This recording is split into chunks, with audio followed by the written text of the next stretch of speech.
Assalamualaikum warahmatullahi wabarakatuh.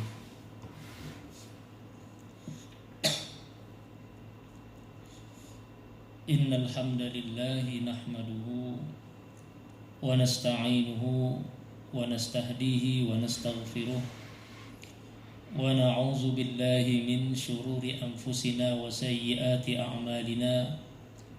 May yahdihillahu fala mudilla lahu wa may yudlil falan tajida lahu waliyyan mursyida. Ashhadu an la ilaha illallah wahdahu la syarika lah wa ashhadu anna Muhammadan abduhu wa rasuluhu la nabiyya ba'dah. Qala ta'ala fi kitabihil karim, a'udzu billahi minasy syaithanir rajim. Bismillahirrahmanirrahim. Wal 'asri innal insana lafi khusr illa allazina amanu wa 'amilus shalihat wa tawasaw bil haqq wa tawasaw bis sabr. Shadaqallahul azim. Jamaah salat zuhur Masjid Al-Mahkamah yang dirahmati Allah Subhanahu wa taala, dengan tak pernah bosannya kita memanjatkan puji syukur kehadirat Allah Subhanahu wa taala. Pada siang hari yang berbahagia ini kita kembali hadir bersama-sama di masjid yang kita cintai ini, melaksanakan sholat zuhur berjamaah. Dan seperti biasa kita duduk sejenak. Mudah-mudahan waktu yang kita lewatkan di tempat yang mulia ini menjadi asbab turunnya berkah dan rahmat Allah Subhanahu wa taala kepada kita semua. Amin ya rabbal alamin. Jamaah yang dirahmati Allah, seperti biasa kita akan membaca dan mengkaji kitab Al-Arba'in An-Nawawiyah yang ditulis oleh Al-Imam Abu Zakaria Yahya bin Sharaf An-Nawawi rahimahullahu ta'ala, yang berisi 42 hadis yang menjadi pokok-pokok ajaran agama Islam yang penting untuk kita ketahui. Pada pertemuan yang lalu, bulan yang lalu, kita sudah sampai pada hadis yang ke-11. Maka insya Allah pada siang hari ini kita akan baca dan bahas hadis yang ke-12. Mudah-mudahan kita semua mendapatkan syafaat Rasulullah SAW dari usaha kita mempelajari hadis-hadis dan sunnah beliau. Amin ya rabbal alamin. Bismillahirrahmanirrahim. Qala al-musannifu rahimahullahu ta'ala wa nafa'ana bihi wa bi'ulumihi fid dharain amin. Berkata Imam Nawawi rahimahullah, al-hadis as-sani ashar, hadis yang ke-12. An Abu Hurairah radhiyallahu anhu qala qala Rasulullah sallallahu alaihi wasallam, min husni islamil mar'i tarkuhu ma la ya'nihi. Hadisun hasanun rawahu Tirmizi wa ghairuhu. Hakadha.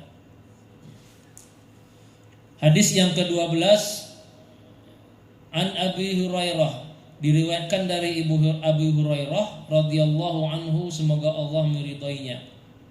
Qala, dia berkata, qala Rasulullah sallallahu alaihi wasallam, Rasulullah sallallahu alaihi wasallam bersabda, min husni, di antara tanda kebaikan atau di antara tanda kesempurnaan, islamil mar'i, di antara tanda sempurnanya atau baiknya Islam seseorang adalah tarkuhu ma la ya'nihi, ketika dia meninggalkan apa-apa yang tidak bermanfaat atau yang tidak berguna baginya.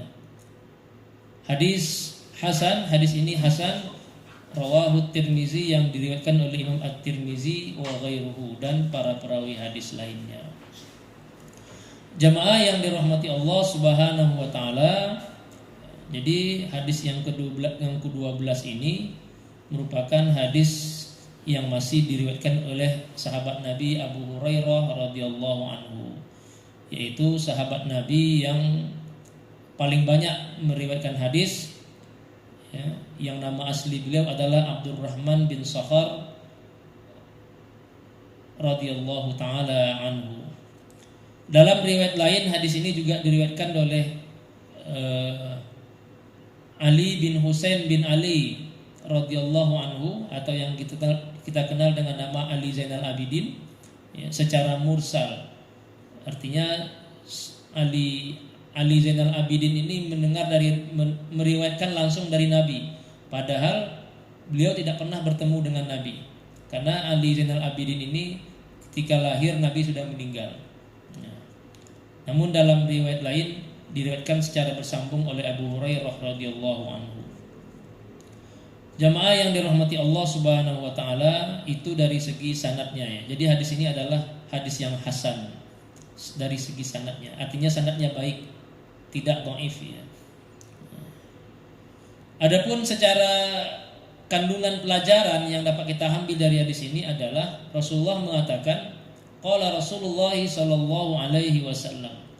Rasulullah sallallahu alaihi wasallam bersabda, min husni islamil mar'i, di antara tanda sempurnanya Islam seseorang adalah tarkuhu ma la ya'nihi, yaitu ketika seseorang mampu meninggalkan apa-apa yang tidak berguna baginya.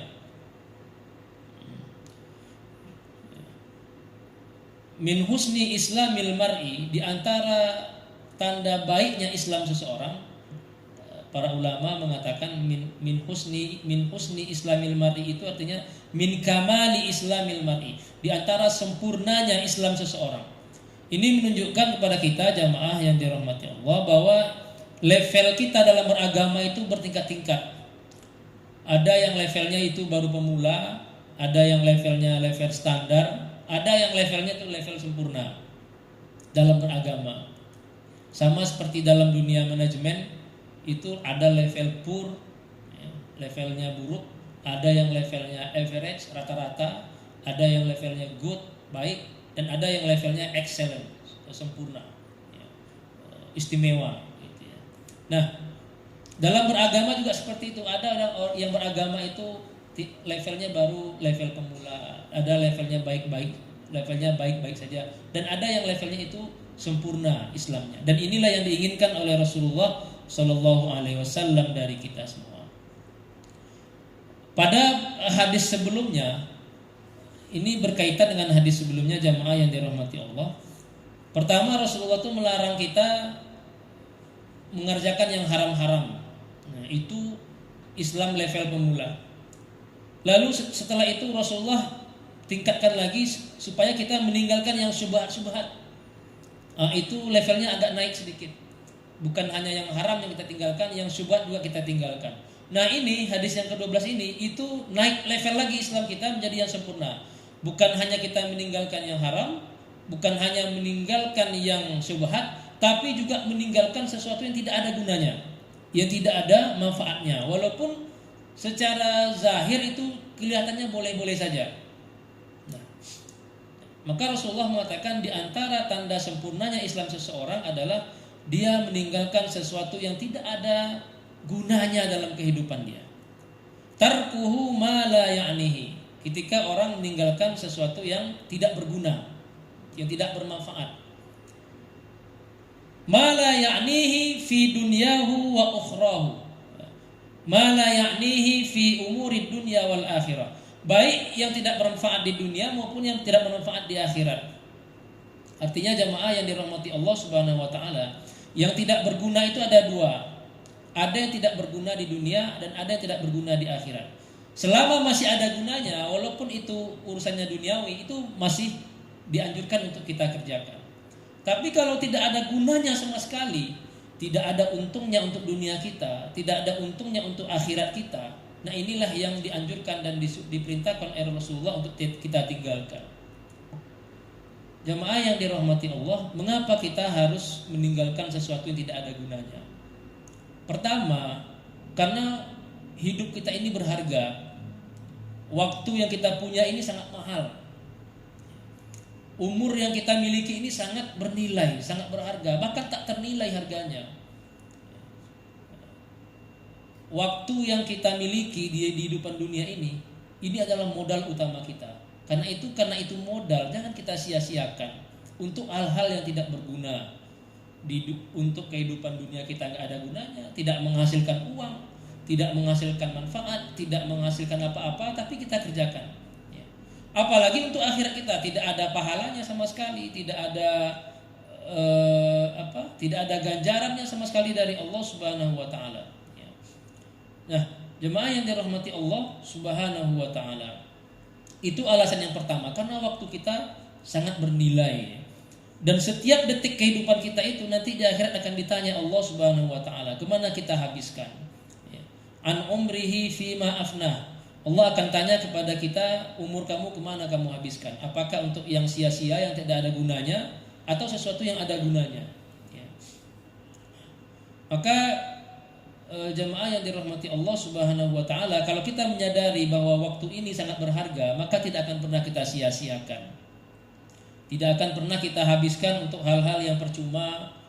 Misalnya saja main game sampai berjam-jam, tidak ada manfaatnya untuk dunia kita, akhirat kita juga tidak ada manfaatnya. Apalagi untuk hal-hal yang berbau maksiat kepada Allah Subhanahu wa taala. Nah, itu yang pertama. Yang kedua, jamaah yang dirahmati Allah Subhanahu wa taala, hadis ini juga bisa bermakna bahwa meninggalkan yang tidak berguna itu adalah meninggalkan sesuatu yang di luar kendali kita. Memikirkan atau meresahkan atau merisaukan sesuatu yang kita tidak punya kendali atas itu. Memikirkan masa depan yang tidak jelas yang padahal masa depan itu adalah urusan Allah Subhanahu wa taala. Merisaukan sesuatu yang bukan merupakan kendali kita. Karena dalam kehidupan ini jamaah yang dirahmati Allah, kita dihadapkan pada dua hal. Ada sesuatu yang memang di dalam kendali kita dan ada sesuatu yang di luar kendali kita. Kita terlahir sebagai orang Indonesia, itu di luar kendali kita. Gak usah kita pikirkan. Gak usah kita habiskan waktu kita untuk menyesali kenapa saya terlahir di sini.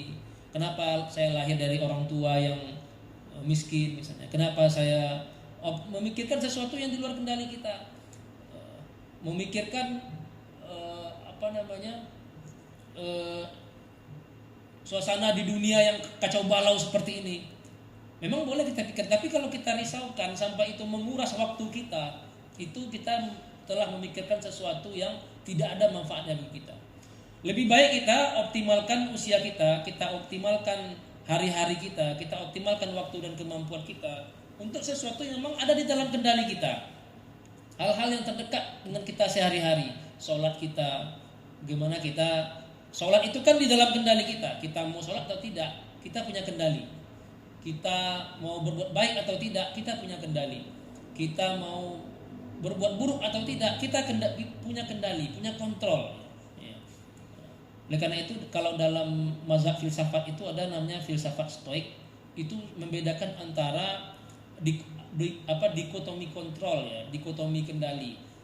Orang kalau ingin bahagia katanya, maka jangan pikirkan sesuatu yang di luar kendali kita. Bagaimana nasib kita 3 bulan yang akan datang, bagaimana nasib kita 5 tahun yang akan datang. Itu semuanya rahasia Tuhan. Tidak ada kemampuan kita untuk mendapatkan itu. Contoh lain di luar kendali itu adalah persepsi orang tentang kita, bagaimana penilaian orang lain tentang kita. Itu juga di luar kendali kita, tidak bisa kita risaukan. Orang menganggap kita baik, menganggap kita buruk, menganggap kita seperti ini, seperti itu di luar kendali kita. Tidak perlu kita risaukan. Yang bisa kita lakukan adalah kita optimalkan diri kita masing-masing untuk berbuat sebaik mungkin, untuk berbuat seistimewa mungkin, untuk berbuat sesuatu yang benar-benar bermanfaat baik untuk dunia kita maupun untuk akhirat kita.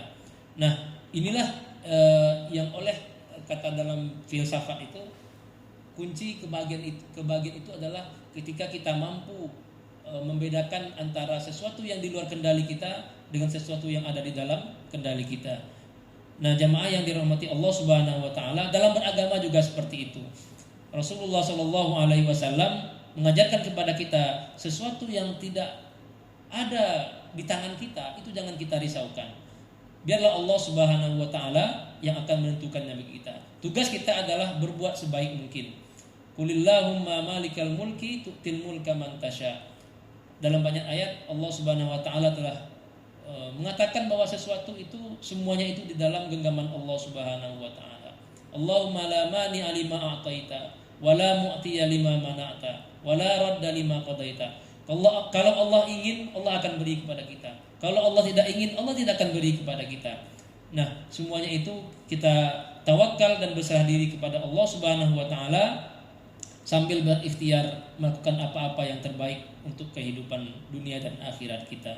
Barangkali ini yang dapat kita sampaikan tentang hadis yang ke-12 ini. Mudah-mudahan ada manfaatnya bagi kita semua, dan mudah-mudahan kita diberi umur panjang dan istiqomah untuk selalu bersemangat dalam berbuat kebaikan. Amin ya rabbal alamin. Lebih kurang saya mohon maaf.